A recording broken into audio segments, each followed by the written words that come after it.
Kowalski analysis. Previously on the Odyssey, Odysseus and his crew are told they must sail through rough seas, passing the Sirens, Charybdis, and the Scylla. On their journey, Odysseus must be tied to the mast of the ship to remain from sailing towards the Sirens' music. After passing, Odysseus' journey takes a hit when he is stopped by Charybdis and the Scylla, where he loses most of his crew. Once Odysseus and his remaining crew escape, they sail to Helios' island. His men eat the sheep, which causes Zeus to send a Zappy Boy on Odysseus' ship as they are sailing away. Due to the Zappy Boy, the ship blows up, sending Odysseus and his men into the sea. Without the help of Phil Swift, Odysseus cannot return home because he does not have his Flex Seal. Now in part 3 of the Odyssey, Odysseus washes up on his homeland of Ithaca. The goddess Athena turns Odysseus into an old beggar as a disguise because he hasn't been home for nearly 20 years. This could be a modern day comparison to a person going missing in action being found 20 years later. While in Eumeus' hut, Odysseus loses his disguise when he tells Telemachus that he is his father, that his boyhood lacked. Once Telemachus accepts Odysseus as his father, they devise a plan to rid the suitors from Penelope.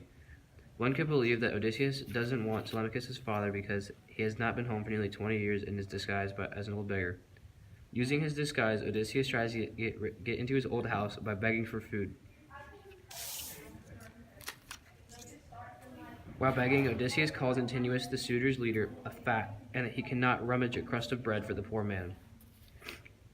Due to Odysseus saying this, Antinous gets furious and throws a stool at Odysseus. Once Antinous throws the stool at Odysseus, one of his suitors advises him that gods can come in all forms, even as an old beggar. After Odysseus and Antinous stop fighting, Penelope asks Eumeus to get Odysseus and bring him to her room.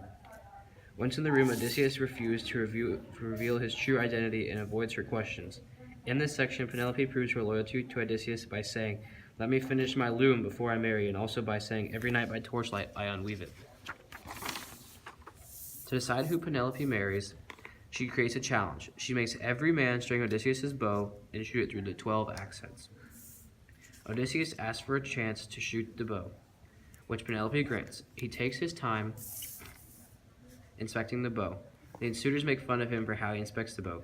Odysseus finally strings the bow, and then thunder rolls overhead as he plucks the arrow and shoots it straight through all 12 accents.